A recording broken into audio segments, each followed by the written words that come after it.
Welcome back to my YouTube channel Online Academy. So the today's topic is electron transport chain. In the last lecture I will teach you the basics of electron transport chain. So the next is the detailed study of electron transport chain. So पहले तो मैं आपको एक बात बताना चाहूँगी, अगर आपने अब तक की लास्ट वीडियो नहीं देखी है तो पहले आप जाके उसको देखिए, क्योंकि अगर आपको बेसिक बात समझ आ गई कि ट्रांसपोर्टेशन होती किस किस में है और कैसे कैसे होती है, तो ये लेक्चर आपको बहुत ईजीली और बहुत जल्दी समझ आएगा. So let's come to the point. तो हमने लास्ट लेक्चर में देखा था कि इलेक्ट्रॉन्स का ट्रांसपोर्टेशन होता है with the help of complexes and some enzymes. जो कुछ कैरियर होते हैं वो इलेक्ट्रॉन्स को कैरी करते हैं, और कुछ कॉम्प्लेक्सेस होते हैं जो हेल्प करते हैं ट्रांसपोर्टेशन में one complex to another. At the end is the formation of water and ATP take place. So तो this will occur in the mitochondria. Okay, so क्या था कि हमने पहला कॉम्प्लेक्स पढ़ा था, वो पढ़ा था NADH plus H positive dehydrogenase. So उसमें हमने क्या पढ़ा था, उसने क्या किया था, उसने अपना एक इलेक्ट्रॉन जो है वो ट्रांसफ़र किया था टू द यूबिक्विनोन. सो इसके लिए क्या हुआ, NADH ने NADH में कन्वर्ट हुआ, तो इलेक्ट्रॉन का ट्रांसपोर्टेशन हुआ. मैंने आपको लास्ट लेक्चर में बताया था कि H के पास अगर इलेक्ट्रॉन है तो ऑब्वियसली बात है प्रोटॉन भी है. इलेक्ट्रॉन का अगर ट्रांसपोर्टेशन होगा तो प्रोटॉन भी तो कहीं ना कहीं ट्रांसफ़र होगा. सो मैट्रिक्स जो है, प्रोटॉन्स जो हैं वो आउटर चैम्बर में ट्रांसफ़र हो रहे हैं, और इलेक्ट्रॉन जो हैं वो इलेक्ट्रॉन ट्रांसपोर्ट चेन के अंदर ही घूम रहे हैं. सो मैं आपको बस बेसिक सी बात बताती हूँ. कॉम्प्लेक्स 1 to 4 जो है वो इलेक्ट्रॉन को ट्रांसपोर्ट में हेल्प करते हैं, and the complex 5 is used in the ATP synthesis. Okay, F0 F1 particle में ATP सिंथेसिस में हेल्प करता है. तो complex 1 is called NADH hydrogenase, NADH positive hydrogenase. तो बेसिक में बता देती हूँ, जो कॉम्प्लेक्स 1 है वो क्या है, वो लार्ज होता है, L शेप्ड एंजाइम है containing 42 polypeptides with one arm in the matrix and the other arm in the membrane.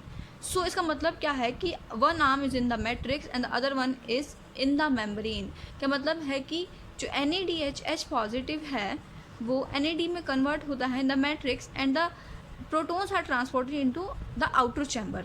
So the complete electron transport chain जो है वो दो प्रोसेसेस में होता है. कॉम्प्लेक्स जो है हमारा NADH पॉजिटिव डिहाइड्रोजिनेज, वो दो प्रोसेसेस करता है. The first one is the exergonic transfer of proton.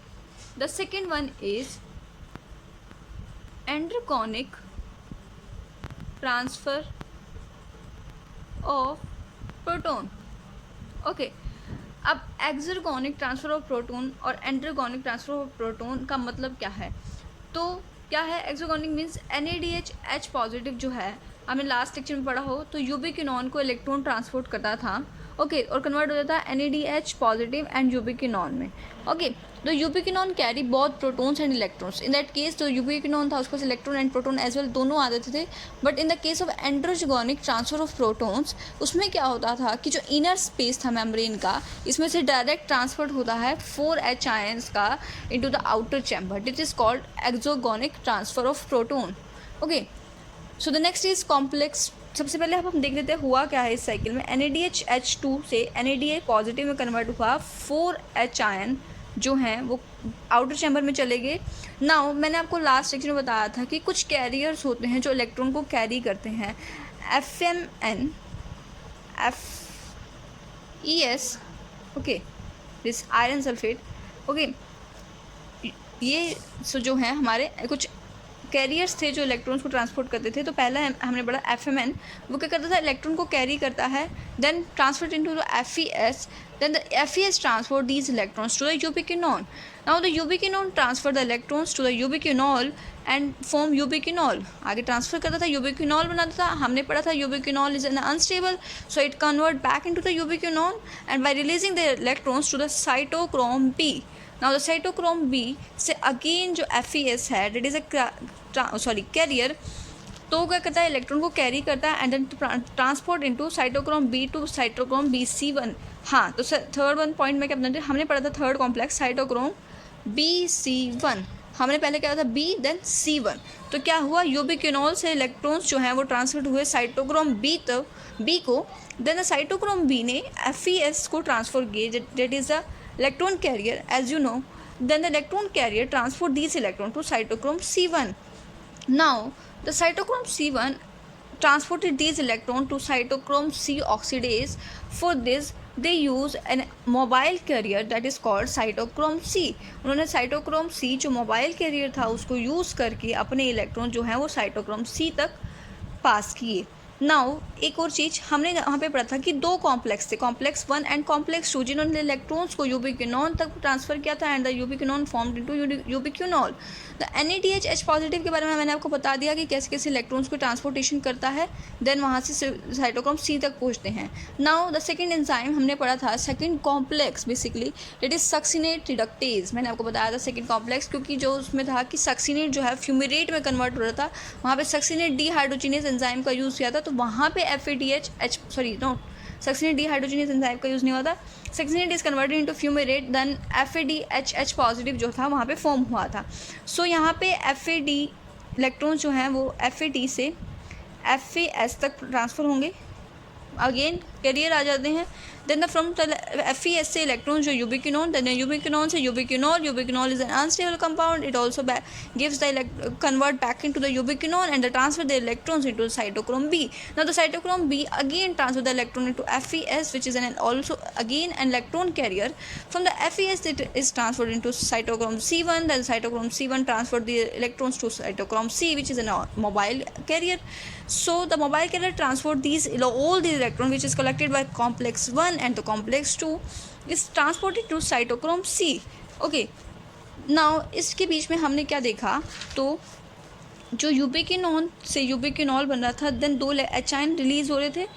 यहाँ पे जो ये चीज़ हुई सक्सिनेट से फ्यूमिरेट में हुआ FADH पॉजिटिव, यहाँ पे भी 2 एचाइन रिलीज़ हुए. कहाँ पे रिलीज़ हुए अब तक ये सारे कुछ आउटर मेम्ब्रेन में, आउटर चैम्बर में, मैट्रिक्स से आउटर चैम्बर में एचाइन्स का रिलीज़ होता जा रहा है. ओके, सबसे पहले NADH पॉजिटिव कॉम्प्लेक्स 1 में 4 एचाइन, देन द सेकेंड में कॉम्प्लेक्स 2 में ही ऑल्सो 4 एचाइन्स रिलीज़ हुए. Then now the complex C transport their electrons to cytochrome C. Now the cytochrome C, I tell you the last lecture, the cytochrome C have 2 heme groups, right? 2 heme groups and 2 copper ions. Heme group को हमने नाम दिया था A1 and A3 and the copper is CuA and CuP. Okay, हमने 2 copper ions देखे थे और 2 heme groups देखे थे. Now तो साइटोक्रोम C से जो कॉम्प्लेक्स था उससे इलेक्ट्रॉन ट्रांसपोर्ट हुए साइटोक्रोम C तक.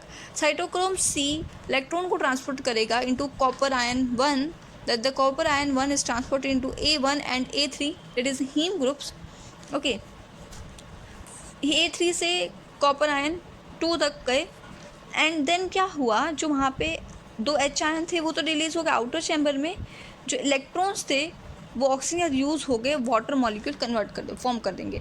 Now the next thing is, उसके बाद क्या हुआ, सारे जितने भी इधर H आयन कंसनट्रेशन ज़्यादा होगी, वो जिसकी वजह से क्या हुआ, अनस्टेबल हो गया.